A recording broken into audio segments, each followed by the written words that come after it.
It's too far. There we go. Hello. Thanks for joining me live. If you're able to do that, that's always, as I say every week, appreciated. So we're in week 9 of a 17-week semester, which means we are past the halfway point finally, which feels good. Yeah, no real news going on. So you guys are a ways out from your next project, but I'm going to bring it up today. In fact, let's put it on the agenda.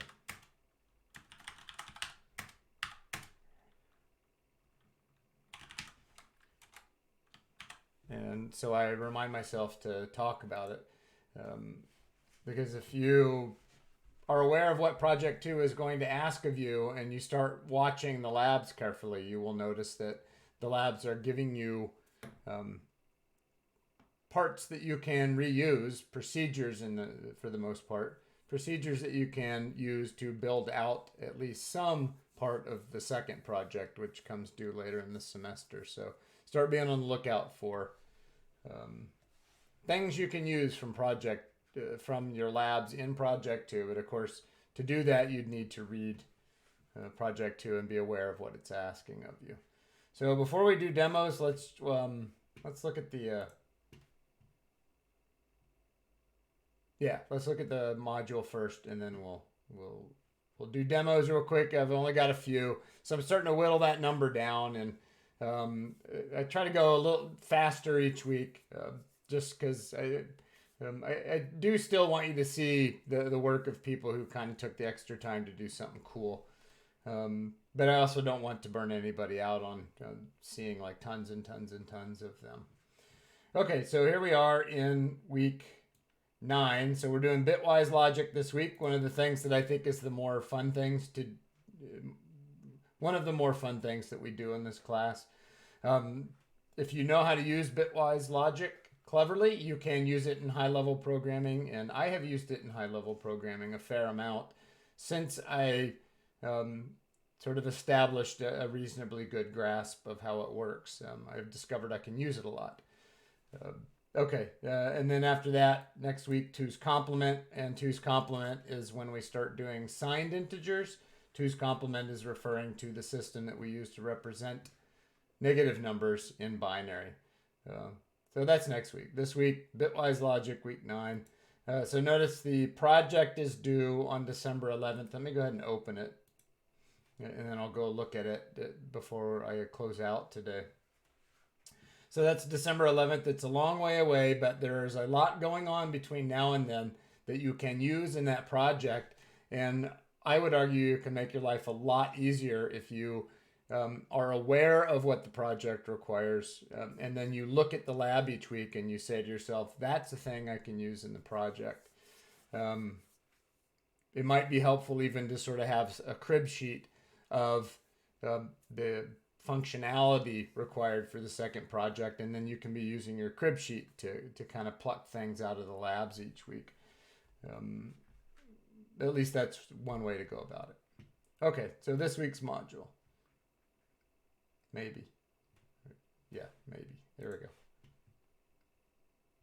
So we're doing bitwise logic, and not really, I shouldn't say logic. I don't like using that term because that messes people up. Bitwise operations. So bitwise and, bitwise or, bitwise XOR, and which stands for exclusive OR, and bitwise not. The concept, by the way, you'll see it in the agenda, the concept of bitwise operations means that if you run an operation that has 2 operands, the bitwise operation literally applies itself to each pair of bits in the 2 operands, sort of in a sequence, as opposed to treating each operand as a whole thing and applying the operation. It actually goes bit by bit by bit by bit, and it's useful to remember that when you want to anticipate what a bitwise operation will do as a result. And then, of course, as always, we'll have a lab where we... I didn't update this one. Hold on.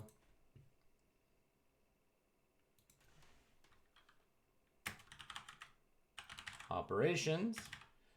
and or XOR not. I forgot to update this class's version of this to make that a little bit clearer, I think. And then also shifts and rotates. The stars of the show are and or XOR and not. Shifts and rotates are interesting, and you will see them in our code. And they're not that difficult to grasp what it is that they're doing. At least I don't think that they are. So a lot of stuff where we are doing bit manipulations. So literally manipulating the individual bits in binary values is the way to conceive of it. Okay, no surprises here, although only one chunk of reading, so that's probably helpful. Homework as always. I'll come back to the lab and queue that up. Same kind of lab that we always do with some fill in the blank kind of stuff. So a couple of people have already gone in and started this discussion, so that was really cool. But it's one thing to learn how the bitwise operations work, and it's another thing to have a sense of where you might actually employ these in the real world. And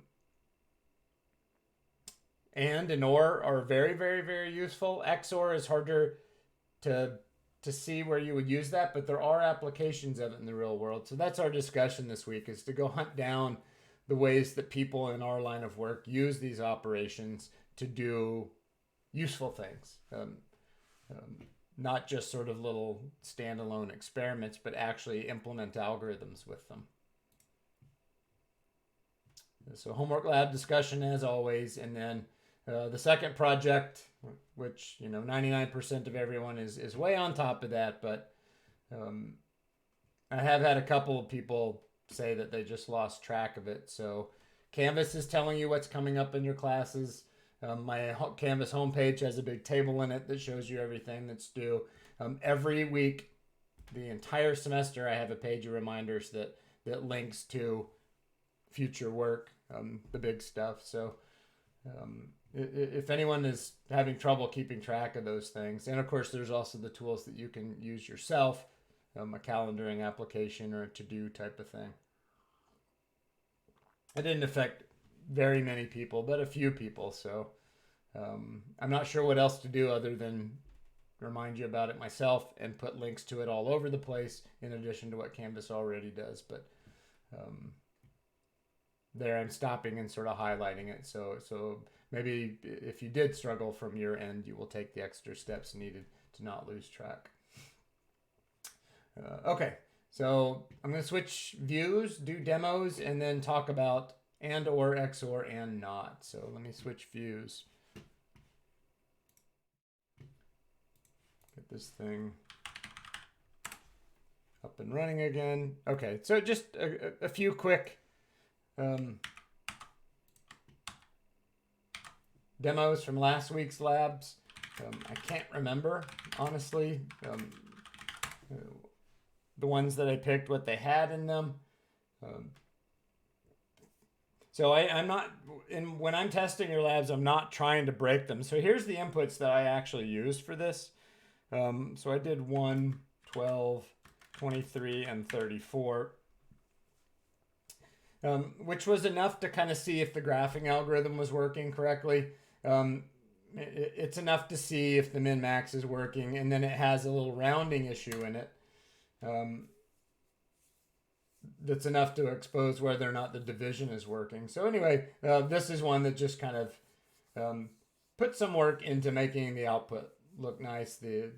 Notice the min and max actually printed the values being compared and showed the min and max. And same for the sum. And also they even pointed out when they printed out the average that it had been, that they were rounding it. So this person actually rounded the average up because of the remainder. So that was a cool idea. Anyway, nice looking output on that one.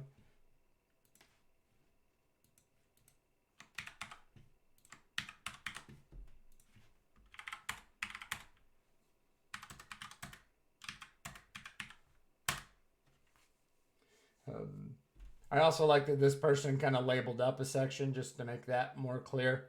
So there's a little kind of tip about the graph that the amount of stars is 1/10. And then all the proper math, of course, and then nice prompting with the little caret prompt. Also nice work.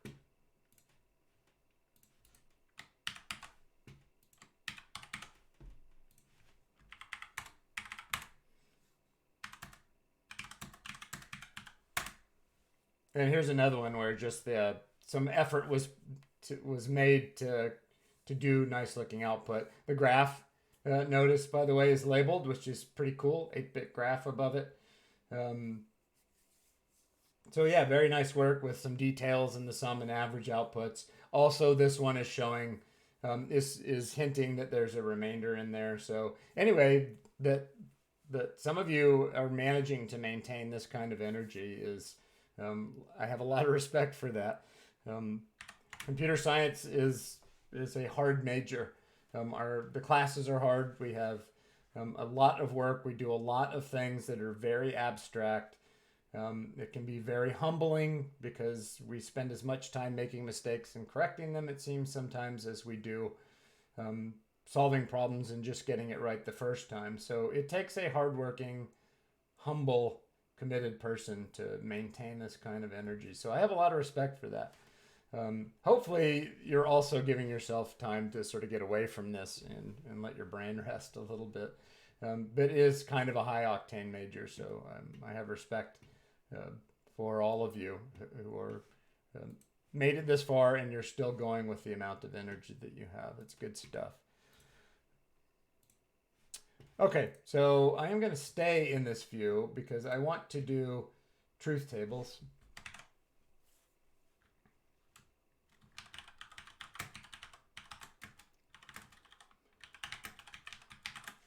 And all I mean here by, let me switch this up so I can see chat just in case something happens.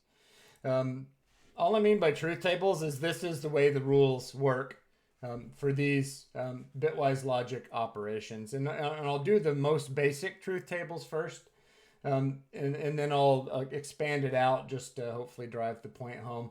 These are not particularly difficult operations taken in small pieces, like bit by bit at a time.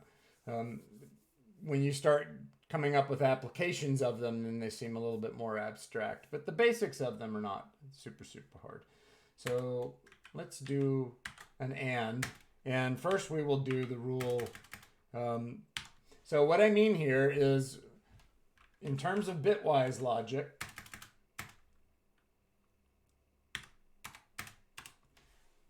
what does it mean to do 0 bitwise and another 0? So what is bitwise 0 and 0? That is 0. This is related to the double ampersands that you've experienced in high-level programming. So in high-level programming, when we say if x is greater than 10 and y is less than 100, do something, we do the double ampersands. That is this same basic logic rule, which is 2 trues make a true and anything else makes a false. So zeros in binary mean false. So 2 falses, a false and a false, or a 0 and a 0 is still false, a 0. And then I'm just going to, so a 0 and a 1, so that's a false and a true, or a binary, a 0-bit and a 1-bit with the bitwise and applied to that pair of bits yields a false or a 0. Did I go over 2? I think I did. So what about a 1 and a 0? Still a 0. What about a 1 and a 1? That is the only one that yields binary 1. So there is the truth table for bitwise and. So for and to work, you have to have 2 1s. I'm going to leave a note here about, so useful for checking and clearing bits. We'll come back to this idea in a moment. But we'll see examples today of how bitwise AND is actually useful for checking and clearing bits. So this truth table is a 0 and a 0 is a 0. A 0 and a 1 is still a 0. A 1 and a 0 is still a 0.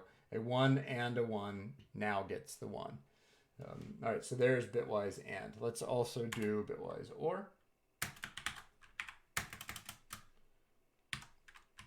And this is related to the logical OR that you've used in high-level programming language, which is, in Python, it's the word OR, and in many other languages, it's double pipes, double vertical bars. But it's the same meaning, right? So logical OR means if either one of them or both of them are true, then the result is true. So for logical OR bitwise OR, 0 or 0, that's two falses remains false, or two zeros remains 0. What about 0 or a 1?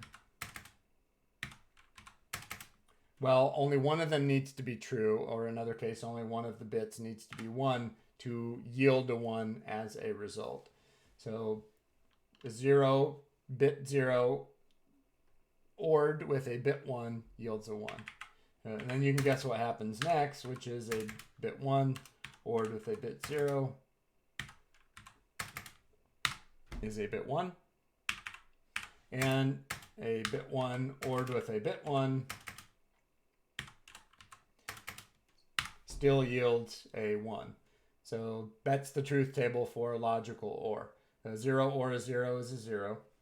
A 0 or a 1 is 1. A 1 or a 0 is 1. A 1 or a 1 is still 1. As long as one of them is the 1 bit, then the result is 1. Let's see, how far did I move that over? Is it still lined up? I think it is.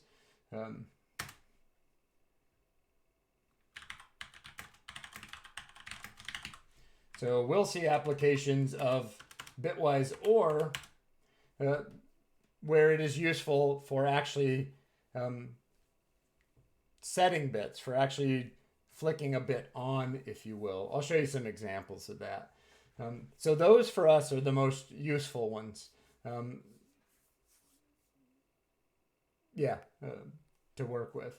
But we're going to do all of them just so you know how they work. So let's also do, let's see, do I need one more? I think I do. One more space. Yeah. Okay, so XOR means exclusive OR. So what exclusive OR looks for is that the two bits are the opposites of each other. They are exclusive of each other, meaning that they're different. So if I have a 0 XORed with a 0, well, they are not different. They are the same bit, so I get a 0 out of that. If I have a 0 XORed with a 1, now they are exclusive of each other. They are different, in other words. So I get a 1. A 1 XORed with a 0, same thing. Oops. There we go. Is a 1. So you notice that exclusive OR, what it does is if the two bits are exclusive of each other, meaning they're different, then you get a 1 bit or a true out. So you could also say that XOR is like true but not false. Or you can also say false but not true is true. So if they're both 1s, well, they're no longer exclusive of each other. They're the same bit, and that gets a 0 out.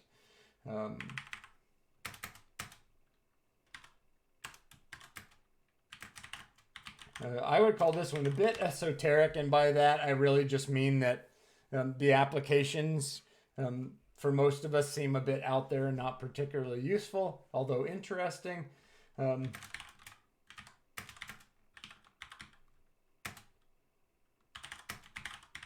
But it can be used for zeroing, and we will look at an example of that. Okay, so notice for those 3 operations, the bitwise AND, bitwise OR, bitwise XOR, it requires 2 bits to perform the operation. So to do an AND, you need 2 bits. And you do a 0 and a 0, or a 0 and a 1, and so forth. OR needs 2 bits to do its operation. and same for XOR. Not, on the other hand, only takes one operand, and all it does is it reverses the bit. You've seen this in high-level programming as well. It's often represented by the exclamation point, or sometimes with the word not in code. But all it does is kind of reverse the logic of the thing it's being applied to. So if you not a 0, you get a 1. And if you not a 1, bitwise not, you get a 0. And that's the entire truth table.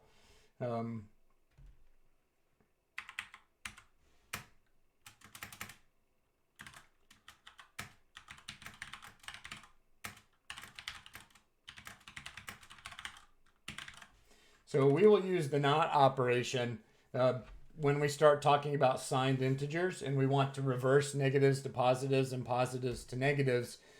You'll see that we have a way of using the not operator, the not operation to help us change negatives to positives and positives to negatives. And that's what I mean by sign conversion. I guess you could call it sign flipping.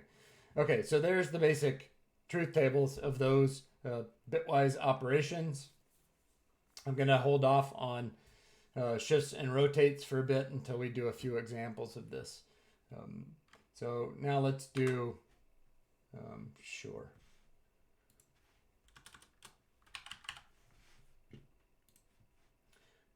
Let's do some bigger examples.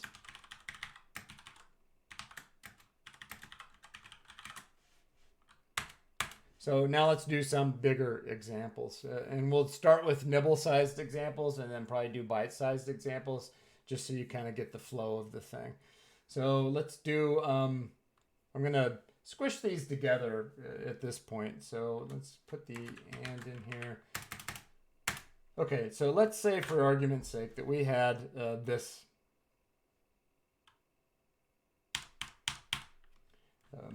binary string and this binary string.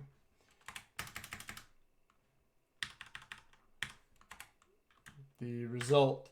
So the way this works is we take, can I do this? No.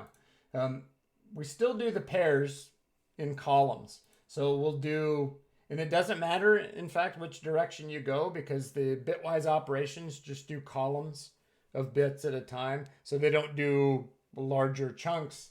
And what I mean by that is we'll just start at this 0 column where the top value is a 0 and the bottom is a 1. Actually, let's start on the left so it's easier for me to type. So if we start on this one, and we can do that with bitwise logic, well, a 0 and a 1 in that column is a 0. You need 2 1s to get a 1. Now, if we go to this next column over, then we apply the operation to that pairing of bits in that column. 0 and a 1 is a 0. We go to this column. 0 and a 1 is a 0. And finally, this final column, 0 and a 1 is a 0.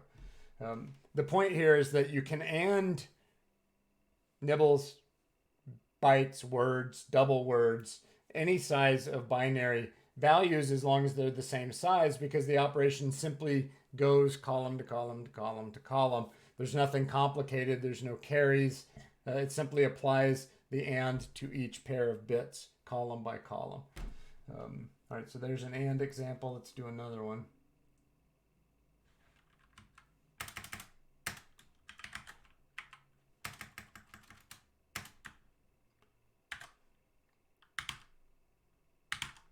And I'll do like just 3 or 4 maybe most.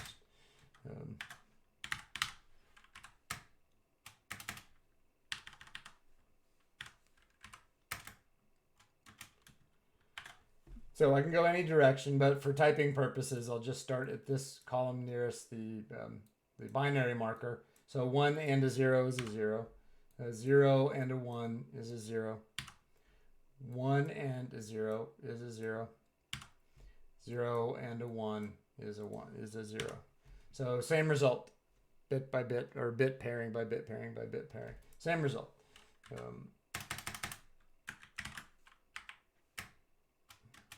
And maybe we'll do 2 more real quick. So let's do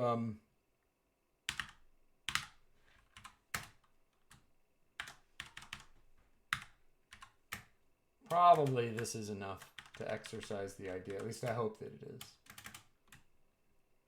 So same thing, we can go right to left or left to right in terms of the columns. 0 and a 0 is 0. 1 and a 0 is 0. 0 and a 0 is 0. And then a 1 and a 1 is a 1. So in the result, the only place where a 1 comes out is where both of the input values had a 1 in that column, right? Per the rules of bitwise AND. Now I feel like I should do at least one more. Let's do this one.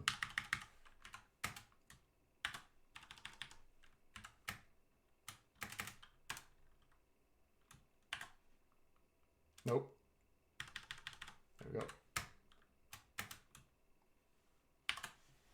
So we know what's going to happen here, of course, because 1 and 0, 1 and 0, 1 and 0, 1 and 0, those are all zeros. And one thing to note here is that one way that you can, if I take the top value as my, one way to think of this is my first value, the top value is an input value, the second value is a filter. If we filter all ones through all zeros, we get all zeros out. So one way of clearing bits with bitwise AND is to use zeros in the filtering value, the second input or the second operand. So everywhere where I want the bit to go away, I put a 0 and then I get a 0 out because of that. That's unique to AND. If I have a 1 and I AND it with the 0, I get a 0 out, which is one way of kind of clearing the bits of the first value. If I pass all ones through a filter of all zeros with bitwise AND, I get a result of all zeros. I have cleared the bits, as it were, from the first input. And then, I guess 4. I'll do one more on the AND section. So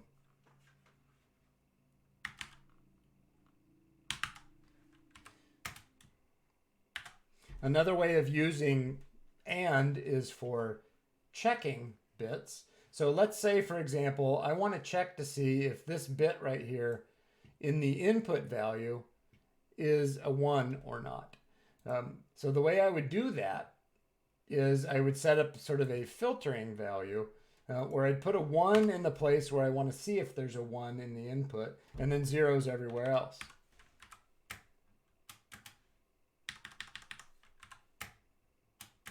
And if I do that, and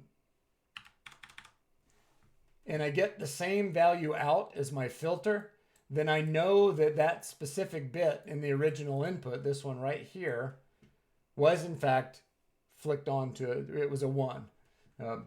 So if this is my input value, 1001, and I want to check to see if that bit is set, I can pass it through a filter of 1000, and if I get 1000 back out, in other words, I get the same result as my filter, then I can go back to the original input and say, aha, that bit must have been a 1. It had to be because AND proved it.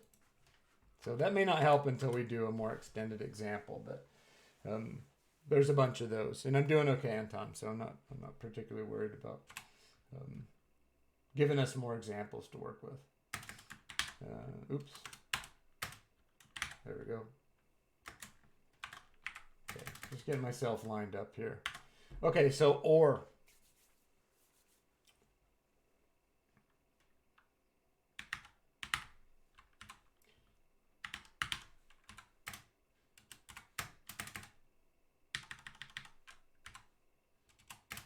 Okay, now we're ready. So remember the rule of OR, and we'll do the same thing just for typing purposes. I'll start at the leftmost column and work my way to the right, which is fine when you're doing bitwise logic. So OR, a 0 or a 1 is a 1.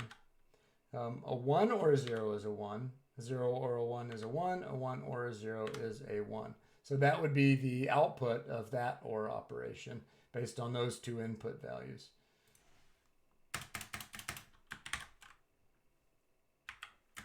If I I can, I want it to remain looking good, which I'm doing okay right now.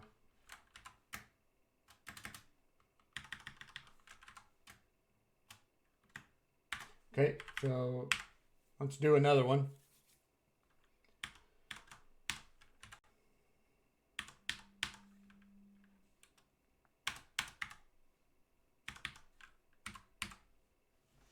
So here's another one.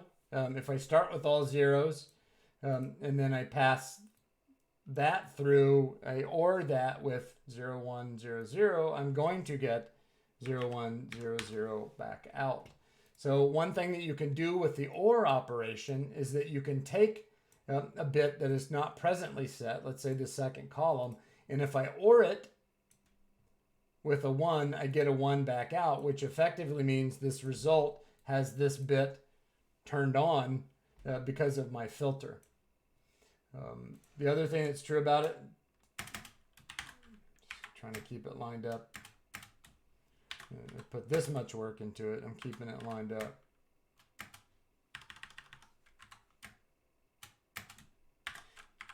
Another thing that's true though is if I do, let's just say, oh, but I still want to make sure that bit gets turned on. Well, with the rules of OR, if the bit was already turned on, it won't get broken, see? And it also doesn't break any other bits, even if I zero them. So if I take an input value like 0, 0, 1, 0, 1, and I say, you know what, I want to guarantee that bit is set, it won't break anything to do that. And also the OR means that if I pass a 1 through a 0, I get a 1 back out. So ORs are very good for taking a value, passing it through a filter, and using the filter to target specific bits to turn on.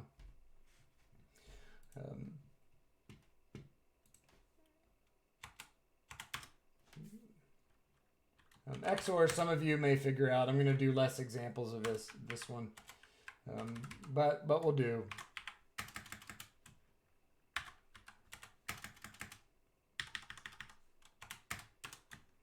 We'll do at least one. Okay, so XOR.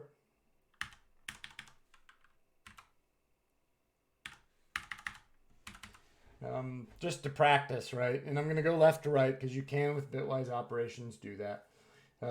So 1 XORed with 0, leftmost column is a 1, 0 XORed with a 1 is a 1, 0 XORed with a 1 is a 1, 0 XORed with a 1 is a 1.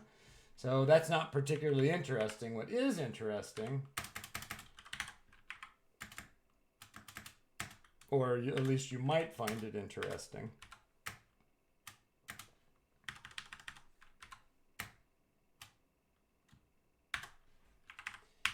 if I take a value and I XOR it with itself, I get 0 out. So you can use XORing to 0 values out if you wanted to. You could also move 0 to the location if it's in memory or on a register, but the XOR operation, it turns out, can be used. If you XOR a value with itself, you get 0 out. Somebody, I'm not going to step on their toes in discussion, has come up with another application of XOR already, at least in one of the classes. So if the other class doesn't have this, then one of you maybe can hunt it down and find sort of a little simple encryption algorithm that uses XOR. So for our purposes, though, if you XOR a value with itself, it becomes 0. And we won't have occasion to use XOR very much. So there you go. There's an example of it. So remember with NOT, there is no second input. NOT just works on a single input value, but it still goes bit by bit by bit. So there's that value knotted.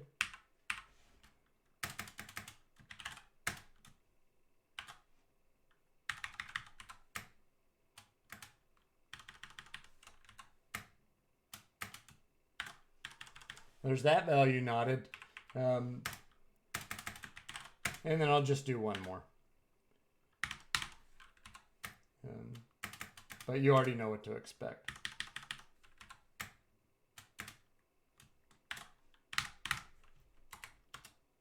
So there you go. There is the not operation, bitwise not. Does not use two values, it uses one value. Let me save that while I'm at it. It's interesting what code, VS Code is guessing I'm doing with these files. All right, so there's some examples, but the same rules apply if you have 32 bits or 16 bits or 8 bits or basically anything of any size. A bitwise logic operation is just going to go bit by bit by bit, column by column. The only rules, of course, for AND, OR, and XOR are that the two input values are the same size. Not doesn't care. It only takes one input value and produces an output value.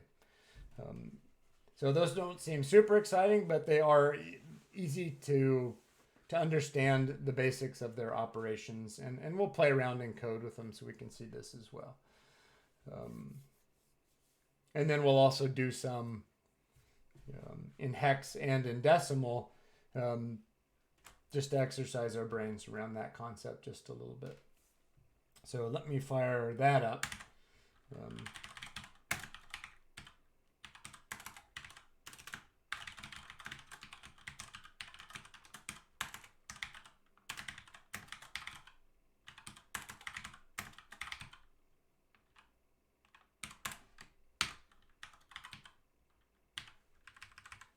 Now I guess is C++.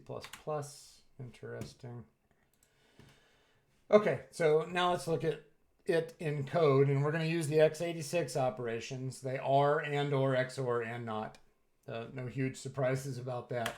And I'm not going to use any variables. I'm just going to work with binary strings. So let's do a couple. So we will move, and I'll use the underscore to separate the nibbles to make it easier to read. Move that into AL, and we'll move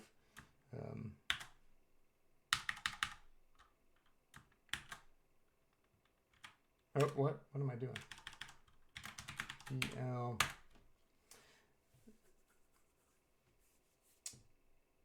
Yeah, that's fine. We're going to need to add a procedure for ourselves from the lab here in a moment to make the outputs look better.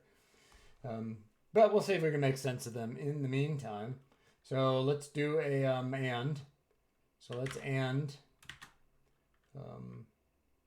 So we will pass AL through BL. This is also then saying BL equals AL, bitwise ANDed with BL. So BL is going to be destroyed, in other words, and its value will be replaced with the result.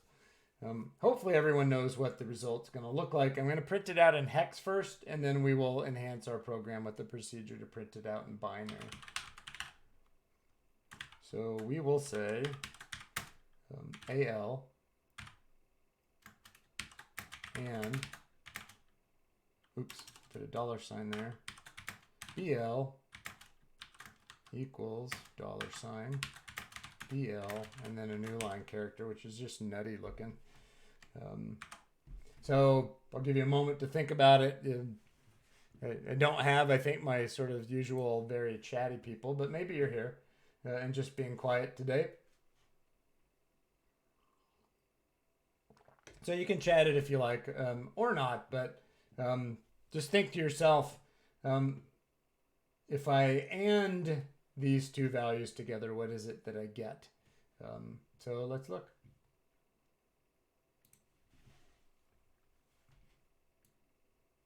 Move that up a little bit. Nice. So I, Hernandez, and Isnam both say we should get all zeros all the way across, and that is what I think we should get as well. So here's the original A value, which is, so this 0 for the upper nibble, and then this F for the lower nibble, ANDed with, oops, I destroyed BL. Yes. So let's do, let's get a middleman in. That way I can keep my original B. There we go. Thank you. Good point. Good catch, Druid. So yes, in hex, this binary string is 0f, and in hex, this binary string is f0, and I expect to get 0, 0 as a result. I just screwed up and overwrote one of my registers. Okay, better. So 0f and f0 equals 0. So one of the reasons I'm letting you see the hex is to point out to you that the processor doesn't care how you represent the values. If you represent them in binary, that's great for experimenting purposes because you can see what the bits are and you can work out sort of by, scratching on a piece of paper what the result should be. But if I were to and hex values or even decimal values together, the AND operation is still going to work on them bit by bit by bit. So let's just try that and see what happens. So put a new line in there for the next part. So now let's do hex just for fun. So we will AND, doesn't really matter, but let's say F. Let's AND 1 1. So that would be 0 0 0 1 0 0 0 1. So we'll put that in AL with let's do let's see, 1, that's an 8, right? 1 0 0 0 is 8, and 9, which is 1 0 0 1. So we BL, set up a middleman so that I can print the results out properly. I will AND those together, CL, and then I can say this same thing again.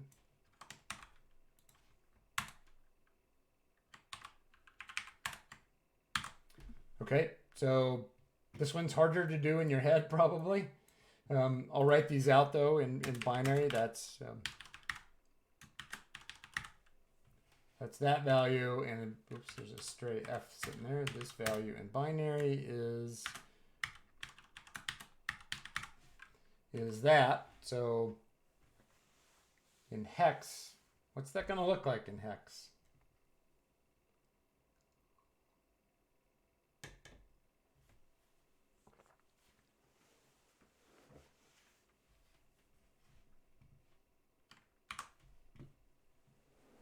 Put a new line at the bottom too, just to make some nice space.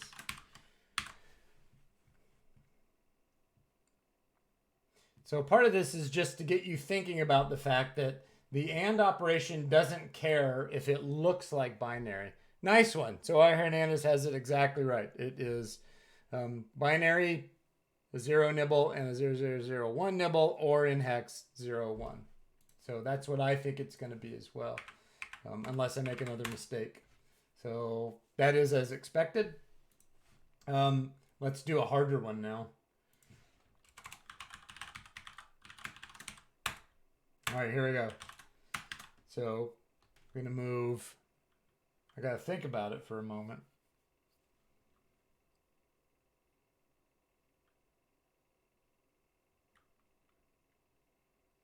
I'm going to cheat.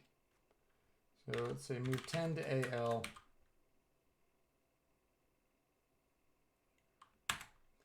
Move 2 to BL. All right, I chickened out because I need to be able to keep track of what the answer might be as well. And AL with CL so that I still have good old BL waiting with the original value so I can see what that looks like. Still going to show in hex, even though the original values are in decimal. So this one's harder, but 10 in binary looks like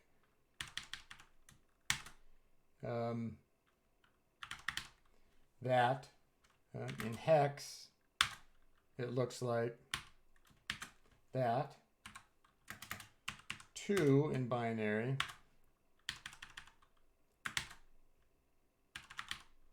looks like that, and like that in hex. So I'm doing kind of we don't want to pain ourselves going through this. But I do want you to see and kind of understand that when I AND two values together, it doesn't matter what their representation is.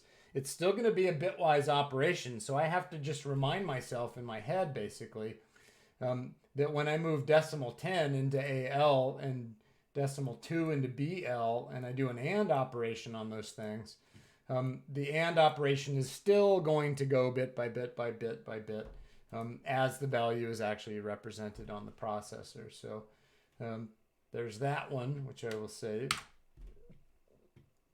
10 and 2 is 2. Yes. It's freaky, isn't it? I agree. It should be that 10 and bitwise and 2 is 2. And it is. Kind of weird.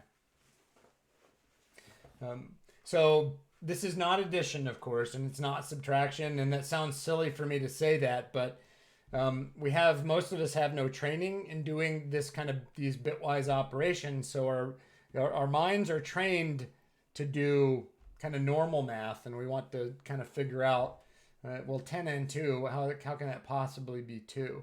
So for my brain, it's helpful to think that and, or, XOR, and NOT are filtering operations. So I can take one value and filter it through another value to get a result. And I can use that filter for a variety of purposes. I can use that filter to take an original value and target specific bits to turn on. That's the OR operation. I can take an original value and use a bitwise operation to filter it through another value that will turn bits off. That's an AND operation. And then if I'm clever, I can also figure out ways to do that with XOR and NOT, but we'll focus on AND and OR because those are easier to understand. Let's make ourselves a printing procedure. So we can just pass in the registers and have like the whole thing with all the different representations shown to us. So I'm going to write one of those real quick. I don't know what to call it. So a pretty print. I'll take an X, which will be an UNS8, a Y, which will be an UNS8, and then an op, which will be a string. That'll just be for labeling purposes.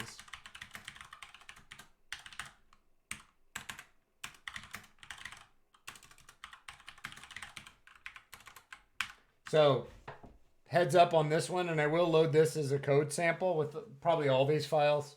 In some form, this procedure that I'm writing is going to be very useful to you on the second project. Okay, so what do I mean by printy print these things? Well, let's do it. So here's what I want to do. I want to say dot put. We'll do it in binary. So we'll do a binary output and a hex-based output, and finally let's do decimal last. A decimal-based output. So hex and decimal are relatively easy to do. I am going to give you a new operation here. So what I want to do is this. For hex, I'm going to move X to AL. I'm going to move Y to BL, which means that if I'm being smart, I'm going to be careful to not pollute other parts of my program. Whether or not I think that I won't, it's just wise to be in this habit.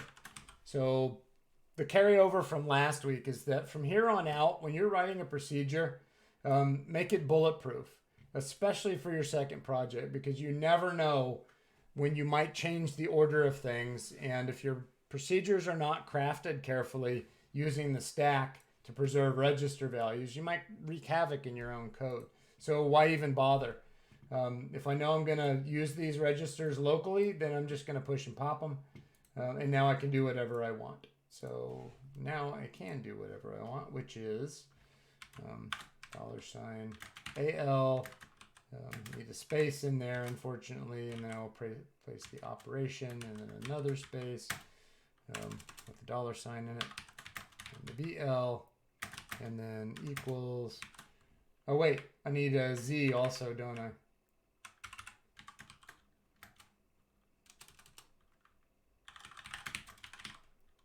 Or a result. That'll be easier to keep track of. I need C.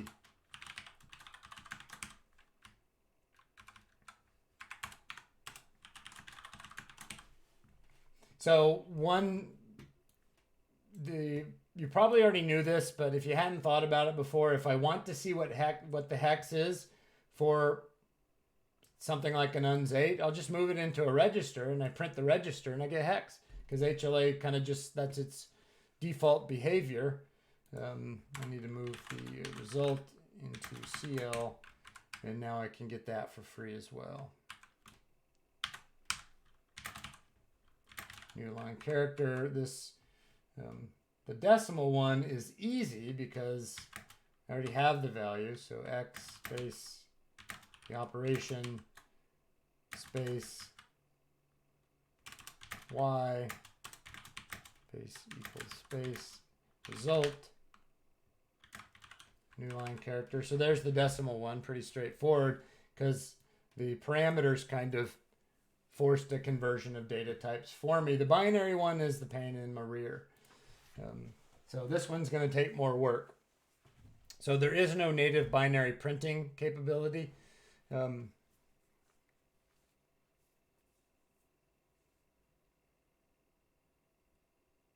Yeah, so Druid asked, like, what is the actual sort of useful application?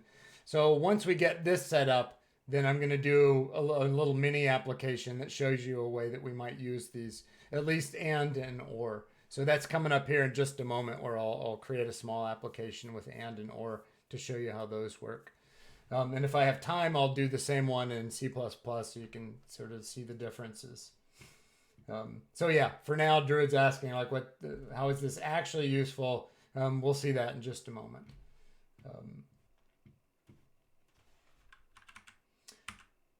Okay, but I do want you to have access to this code for experimental purposes so you can kind of learn.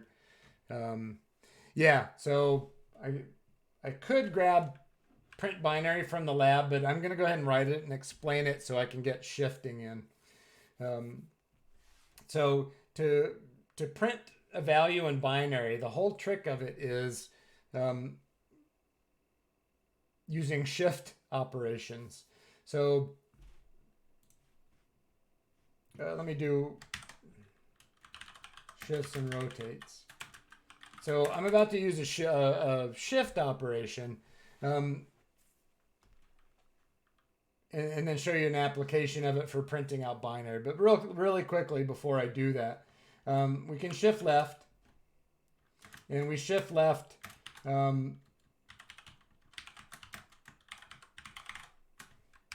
a certain number, I'll call it number of,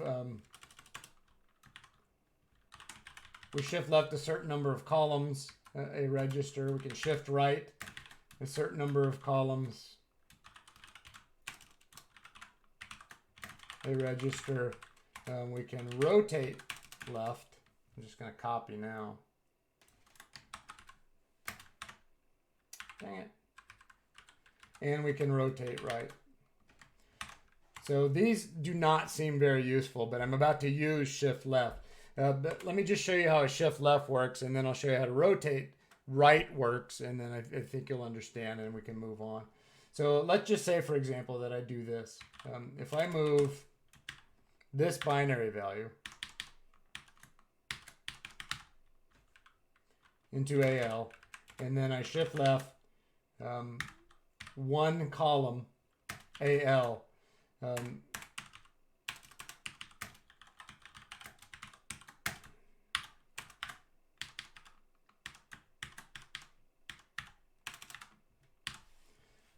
so if I take a binary value like 0, 0, 0, 0, 0, 1, and I shift it left by one column, what literally happens is every bit in the entire set shifts over to the left by one position. So if I were to make it be this value as an example, then shifting it left one position would cause that to happen because everybody shifts left one. If I were to have this value, then I would end up with this from the shift. So that's what shifting does. Now, why this is useful here in just a second is because if I were to do this,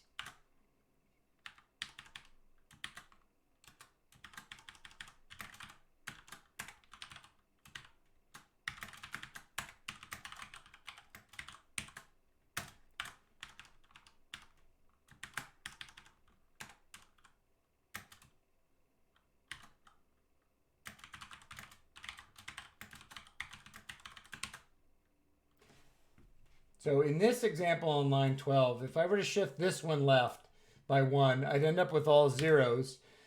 But there's a trick here because this one of the bits fell off to the left. And what's interesting about that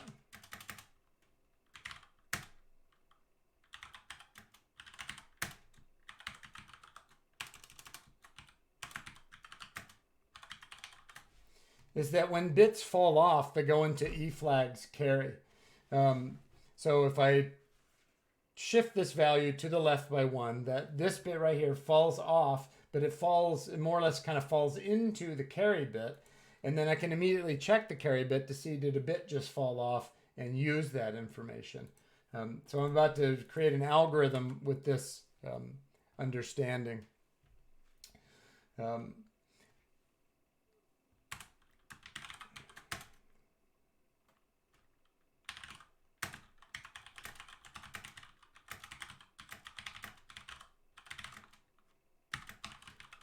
So this, I'll quote it, this trick with the carry bit only works when you shift one column. If you shift 2 or more columns, then you don't get this behavior. But if you shift just one column and a bit falls off the top end, it goes into carry. And that's useful because we can actually use that to kind of consume a register, and we just do it one bit at a time, and when bits fall off we can say, oh, a bit fell off, I'll print a 1. You'll see my algorithm for that in a moment. Shifting right works the same way except for it goes to the right.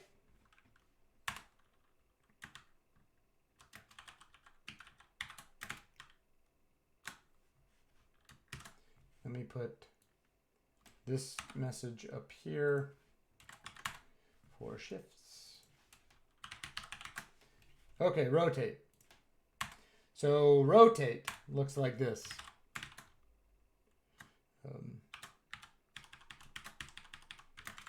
Most people just get this, so I don't spend that much time on it. So let's go the other direction just for fun.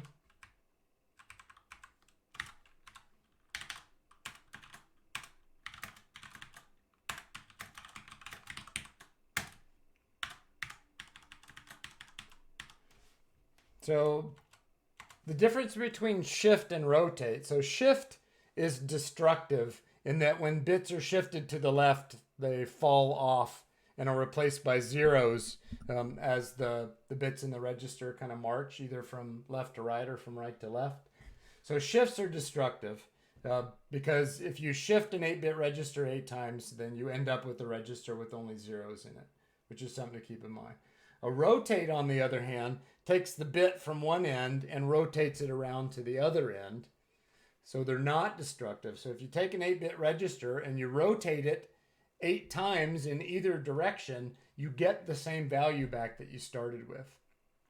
We're not going to use that operation, but just so you know, these are also kind of bitwise operations in x86 that you can shift, which is destructive, or you can rotate, which ultimately kind of gets the value back to where it started. But shifts, you just sort of think that the bits fall off, they fall off, they fall off, and zeros come in on the far end. Rotates, the bits rotate back around to the other side depending on which way you're rotating. So let's look at an application of this one. It didn't even guess what file type. Let's look at an application of shifting right here. And then we will go on to do sort of an actual application of bitwise logic that hopefully makes more sense in terms of why would I care about this stuff. Okay, so, and I think I'm okay on time for doing that. So how do we print out in binary? Well, yeah, I'm going to do it the sort of super long, painful way. And Druid pointed out in chat, which everyone should note. This code that I'm writing here is already written for you in your lab this week, and you want it for project 2.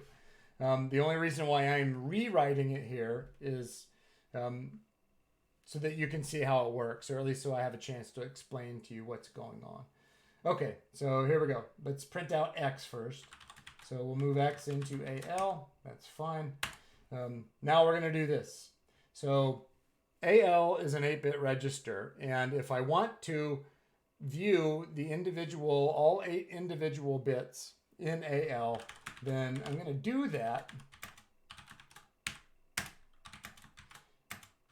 by writing a loop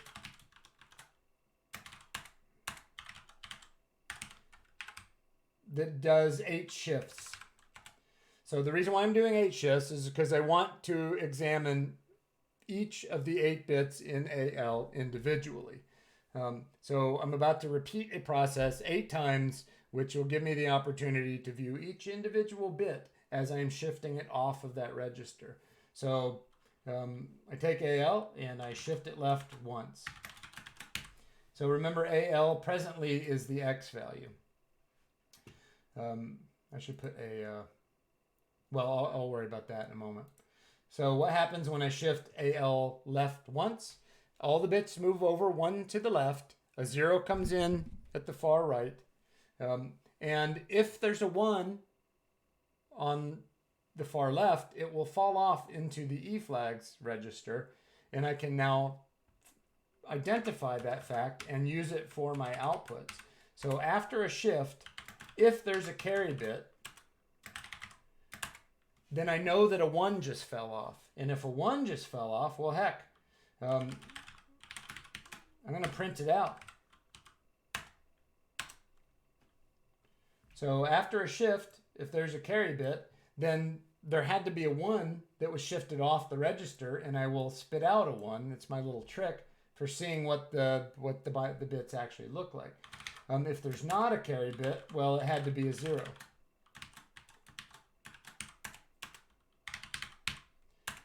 And then I'm going to check, so if CL has reached 3, I think it's 3, right? Then I need one of these things.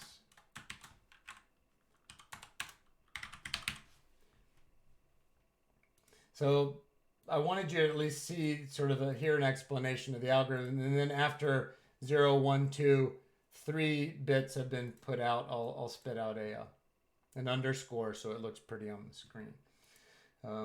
That is the print binary. I'm just going to leave it here. It's going to be a big, nasty mess. That's the print binary procedure. Let's see, before I do anything right there, I need to standard out dot put a %sign. So this is going to be hard to read, but I wanted to force myself to have an opportunity to explain to you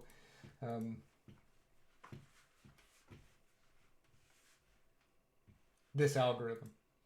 Now, technically, I need to repeat all the other stuff, so I will say for the binary section, so I'd have to say the X value, out.put, a space, the operation, a space, and then I will do the Y value.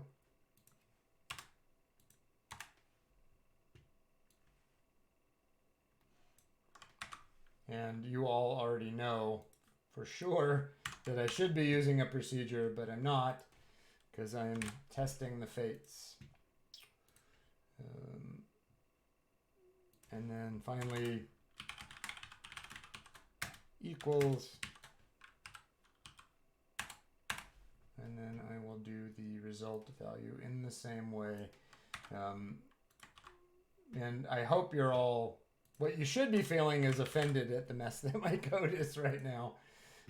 Because none of you would ever write code that looks like this, I don't think, anymore. Although if you want to have a humbling experience, go look back at your first semester code over time.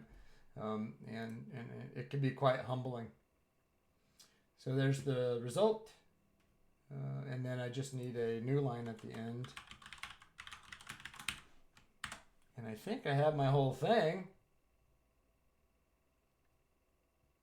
Let's try it. I'm going to try it right here instead of this thing. Fingers crossed. Pretty print. AL, BL, CL.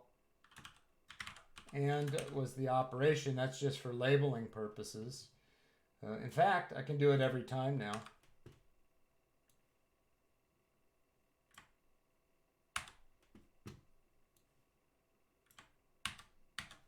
Maybe.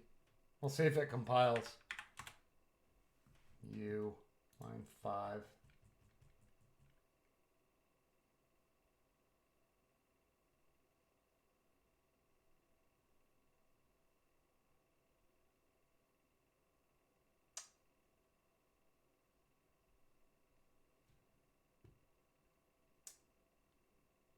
I don't see, you know what? It's this result. I think that's a keyword.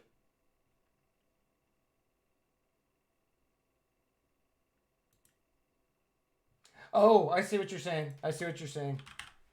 Thank you, Isnam. Right here.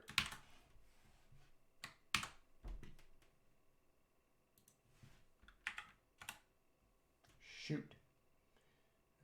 It's not telling me. That's true, though. I did need that. My guess is result being purple is bad.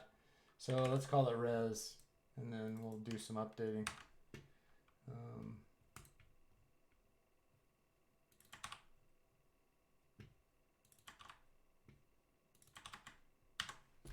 I noticed it was purple, and that should have been a warning to me that something wasn't right.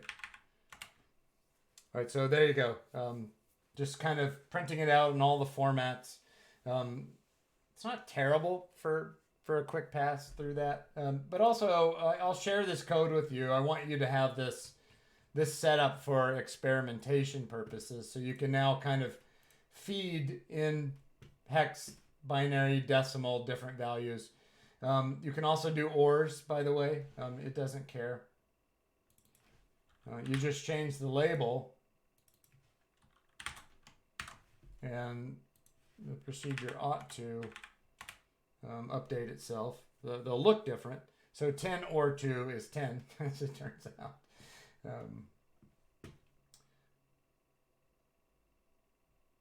Yeah, that makes sense. Okay, so anyway, I wanted you to have that set up. That will be sample code. In fact, I'm just going to have to move a bunch of this stuff. I'll load a bunch of these things up onto the lecture page. Okay, so now with the time we have remaining, let's look at, I will try to cook up an example to explain to you how we might use this for an encoding and decoding scheme. And I'll probably share this code as well. So there's going to be a bunch of dang files this week. So let's call this pizza.hla.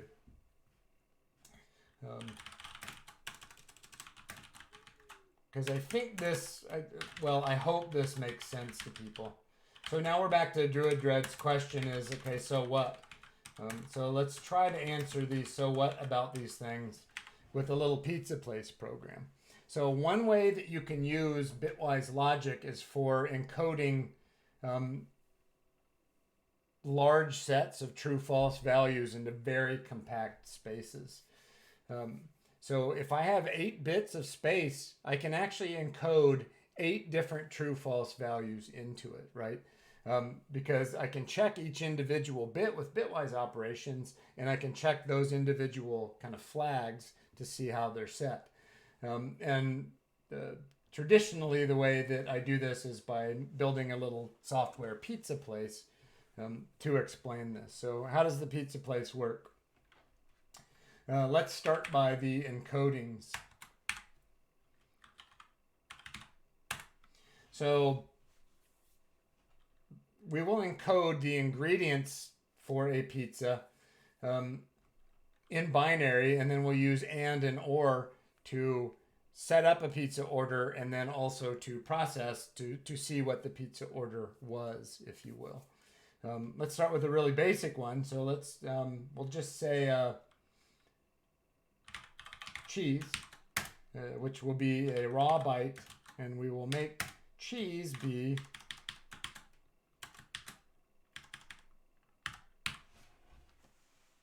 so I could make this a constant, but I'm not gonna.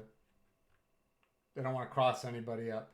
So this is my encoding scheme. So when I want cheese on my pizza, I will encode it, filter it with the cheese filter, and this is what that would look like.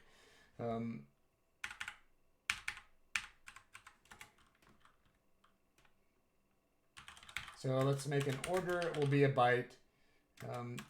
And by default, it will be 0. Now, I could use uns8 for this if I wanted to. It doesn't really matter, but I want us to sort of keep thinking about the raw binary. Okay, so let's start an order.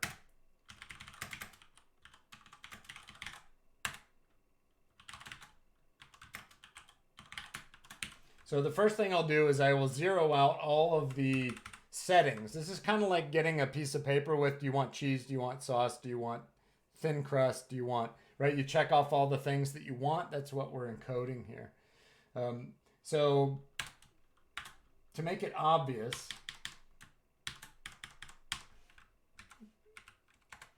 let's build a new order. So to start, it's a pizza order, but there are no toppings, no specifications to what the pizza might look like. Now, if we want to add cheese to it, then we will encode with or.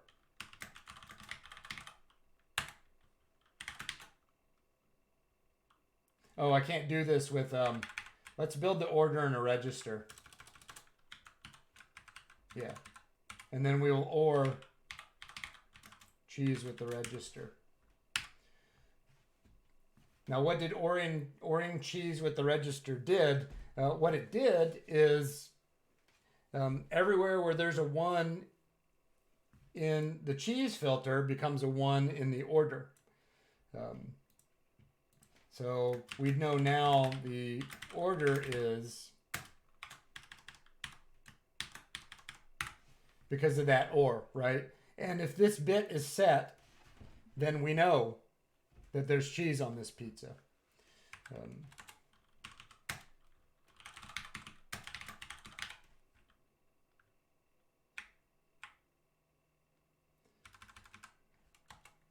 All right. So this is, and I'll add a few more just so you can see how this works. So all we have the ability to do right now is put cheese on the pizza by oring the cheese bit, if that makes sense.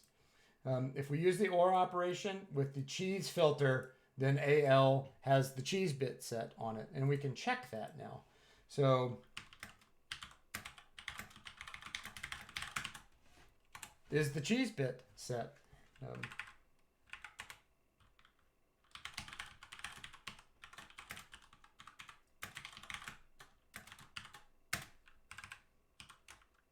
All right, here we go. So what is their order? So how do we check to see if the cheese bit is set? Well, we move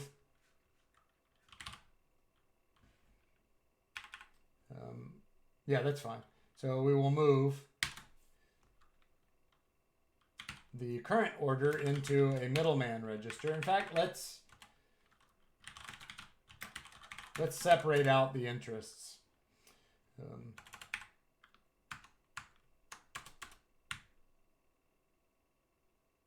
All right, 2 sections. So now we're processing the order. So we will move the order to AL. and then we will, that needs to be above the message. Okay, so now we will use AND operations to see which toppings are there. So is the cheese bit set? So the way we check that is that we AND cheese with the current order, and if the result is the same as cheese, then we know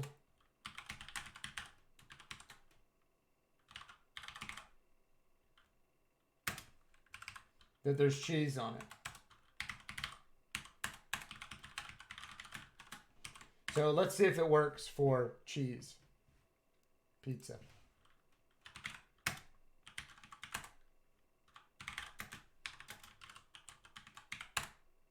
So there is cheese on it. All right, let's build out a few more filters and then build up a pizza or two and then see how these things work. So we're using the OR operation to turn on the bits of the desired toppings as we build the order, and then when we process the order, we use the AND operation to go back and see which toppings are actually desired. So this is us using OR to flick on bits in the order, and this is us using AND to see if the bits are actually flicked on or not. So what else should we have on this thing? We could have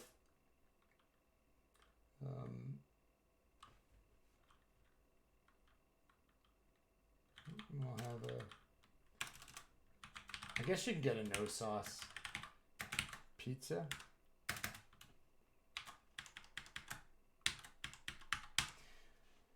So the trick when you're building an application like this and you want to use bitwise filtering, you can't have filtering values where the bits collide with each other. The bits all have to be clean. In other words, we're going to end up with a series of things that looks like this. 1, 2, 3, 4, 5, 6, 7, 8. And we're just going to move the bit over one at a time.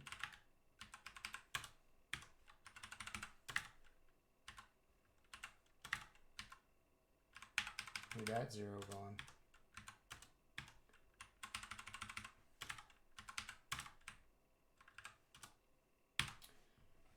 And then let me get some names here, and then I'll get them all lined up again. That's right. So Druid asked, so a pizza with all the options would have all of the bits flicked on, and that's exactly right. So we'll have thin crust, and I'll try to get these kind of lined up a little bit so that we can see how the filtering values are going to work. See, cheese sauce, thin crust, pepperoni. So you notice how the bits don't ever collide with each other, because if they did, then the whole application would kind of break down. Mushrooms. My pizza place, I can pick my own toppings. Olives.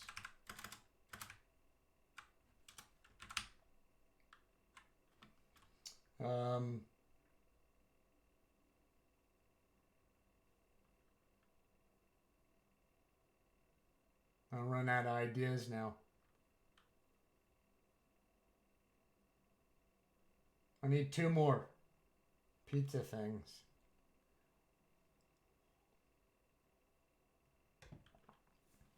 Pineapple, nice.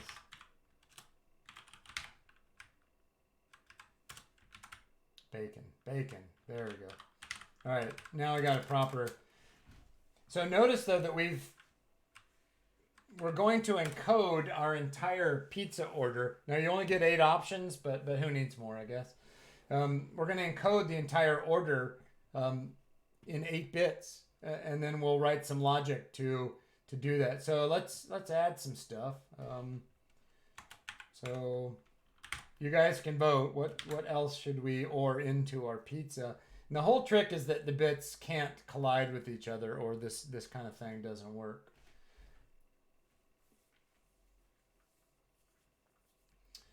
I'll go ahead and put sauce on it.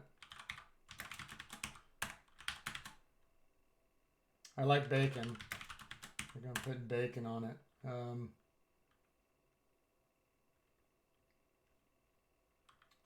Pineapple probably would work. And then let's make it a thin crust because it's healthy that way. So there I've built my order. So I've used OR, which the effect of OR will be to flick on that bit from the filtering value. So the cheese bit gets turned on, the sauce bit, the bacon bit, the pineapple bit, and the thin crust bit all get flicked on this particular order. And then we can go looking for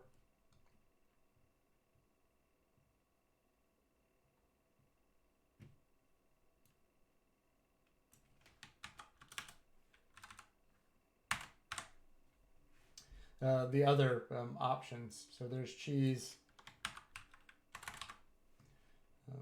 sauce,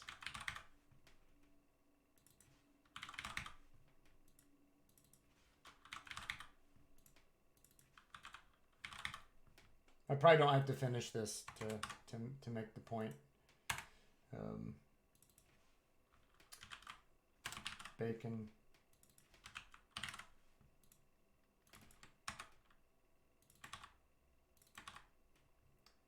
And I'm using and then to kind of filter through the order to see which bits are set. At the assembly level, this is how this would work. And I might even have time to do a very, very quick C++ one. Let's see if it still builds. Yeah, so we know we did have cheese, sauce, and bacon, and I just didn't finish the decoding process for all of the possible bits. So anyway, I hope that kind of helps answer the question a little bit. Let me show you a little piece of C++ just so you can a slice of C++. Get it?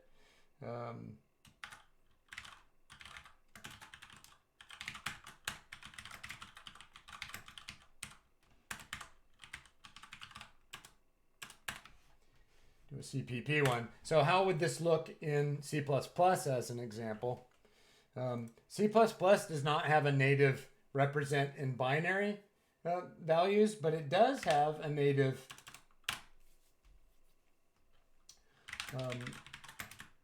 hex. So we could do an encoding scheme in hex or decimal, but let's just say for argument's sake, we're going to do it in decimal. So we had a cheese. So in decimal, that would be 1 int. Let me get my encoding scheme.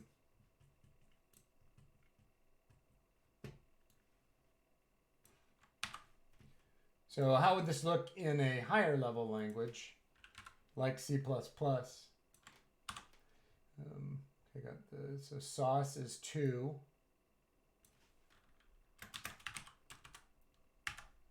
Thin crust is 4. Pepperoni is 8. Mushrooms is 16. Olives is 32. Pineapple is 64. Bacon is 128. Now I could have done that in hex.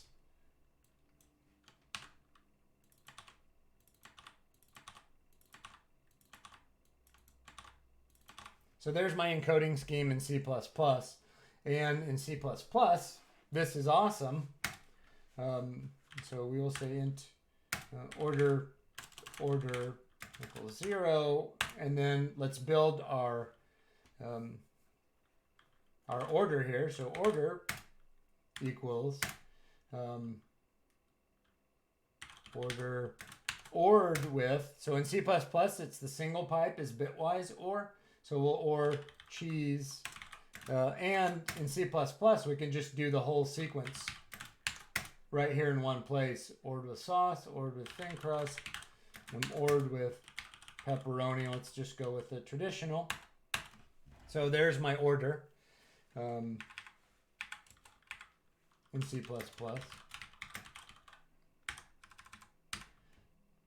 And then something's funny going on here. All right, so there's that same sequence, but much more efficient in C++, of course. And then to check the ingredients, we can say if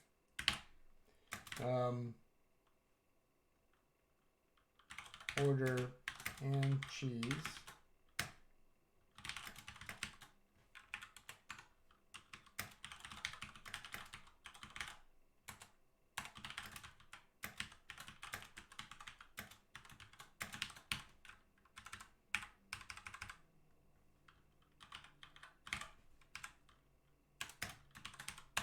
and then we could just go down the line. So you can do this same thing in high-level languages.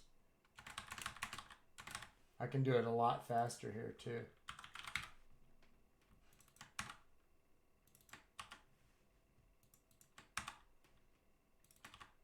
Ah, I didn't get what I wanted, I guess. I didn't.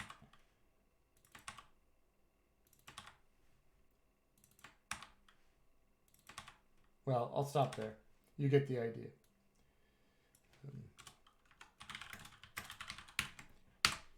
I don't know if I have the ability to compile this on this virtual machine or not, but anyway, just so you can see that same process versus the assembly style that we did it in HLA and the high-level language style. So single pipe is bitwise OR in C++, Go in many other languages. Single ampersand is bitwise and. I'll also just put it in here. XOR is the caret in C++, I think. Not is the bang, which means, by the way, that we could not a pizza order and get the complete opposite of that order if we wanted. Let me make sure it compiles. I don't know if anybody wants this part. This is probably getting boring. Oh, good, I do have. So there you go. There's my my C++ pizza with the C++ operators. So anyway, I'm right at time. I don't think there's anything. Is there anything scary looking in lab this week? Let me go have a peek. Yeah, so thanks for that, Druid. I appreciate it. I hope that some people, I don't have that many occasions to do this, but just so you can kind of see, if I were to translate the code from the sort of low-level HLA style up to a high-level language like C++, what would it look like? It's a heck of a lot easier to work with, C++. But you can use the same sort of bitwise encoding scheme in C++ as you can in assembly, which is kind of cool. All right, I have like 2 minutes, so let me go look at the lab. Oh, the project. Then the lab. So things to look out for in the lab as we're working in the project. So look at project 2. What are we looking to farm out of our labs? At some point, we need to be able to create arrays, and more specifically, dynamic ones. We don't have that yet. Okay, so that's not anything to worry about.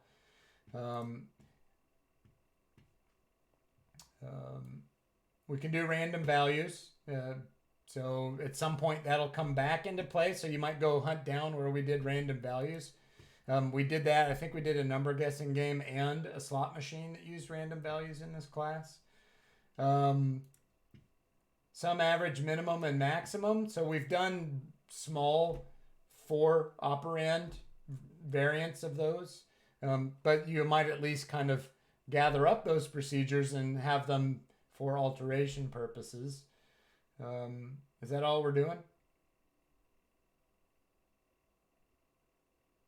Oh yeah, so I think I removed the requirement that you print everything in all the different styles. Well, that's a good thing, I guess. Maybe I thought people got overwhelmed by it. All right, let's go look at the lab, and then I will shut up. Get number looks like it has been. So I'll try to remember to talk about it next week, but maybe you guys in chat can help me remember. So the get procedure this week is robust. So the reason why it's in a for loop with this try any exception stuff in it is because we are now adding the code so that if a user types something that is not a U8 here, then things happen. So highly recommend that you run the lab this week and explore how this works. What it should do is not allow you to input non-unzate variables, values in at the keyboard. So our get number procedure that I'm giving you this week in the lab is a robust one. It cannot be crashed. Oh, you can't. Thank you. You couldn't. Yeah, so I'm looking at the lab. Thank you for that. Now you can, right? Yeah, okay. Sorry about that, and thank you in chat for having my back as always. I rely on that. So anyway, this get number procedure is complete, but it is robust. So you'll see try, any exception, end try, and that's here because this procedure can't be broken by bad inputs anymore. If you try to put something that's not an unzate, a string, a negative value, something higher than 255, this code will actually catch that and force the user to try again. So this is the thing I was saying, if I can remember, and if you can remember and I don't next week, we can break this down in more detail. So someone in chat pointed out that there is a printed binary procedure in here. It's the same code, by the way, if you notice, that I just wrote in my sample code, which I'll also upload. But I wanted to explain to you what the algorithm is doing. So that one's complete. Go again is also complete. What do you guys even need to do? So your job is to use this AND section as a guide to creating an OR section, an XOR section, and then two bitwise NOT sections. Remember, bitwise NOT only works on one value at a time, which is why you have to do it for both numbers.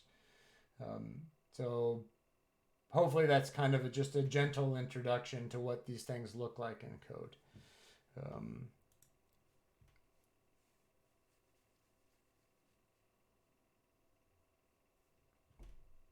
Okay, so there is a question in chat before I cut out.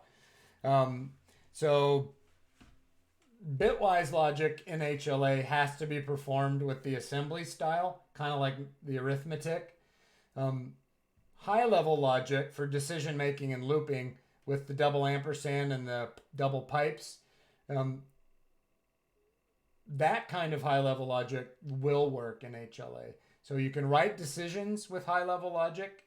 You can write loops with high-level logic, but you cannot do bitwise operations except with the pure assembly stuff. So those are the limitations in HLA. I guess I'll just ask chat, and if there's any one person who does, I'll do it. But does anyone want to see the C++ version of that code on the lecture page? Or, I mean, I won't have my feelings hurt if you couldn't care less. But if there's any one person in chat who wants to see the C++ code, I'm happy to upload it, but I won't waste the space in your eyeballs. Okay, so that one kid has weighed in to see it. So that'll be like 5 different files with the little notes, and hopefully the spacing holds up on some of those plain text notes for your viewing. So yeah, all that stuff that I did, I will upload onto the lecture page. Okay, I think we're in good shape. We get signed integers next week, which is kind of, it makes some of the math harder, I will tell you that. Division becomes a much bigger pain in the rear with signed integers, which is why we have put it off for so long. But we will talk about how do you do signed integers at the assembly level, i.e. in binary, next week. So thanks a bunch for being here. If you were able to be here, thanks for chat. For those of you who kicked in with chat, Thanks for watching. If you're watching the lecture later, Canvas inbox, Piazza, office hours if anyone encounters any questions. The second project is out there ways, but you should go have yourself a look at the specs and start thinking as we're working through the labs about what you can steal from a lab and help yourself build out the project. So that's it. Thanks for having my back a bunch in chat. It really, if I didn't have you there catching me when I forget to switch views, I would make a much bigger mess of things than I already do. All right. Have a great week. I'll see you on Tuesday afternoon next week.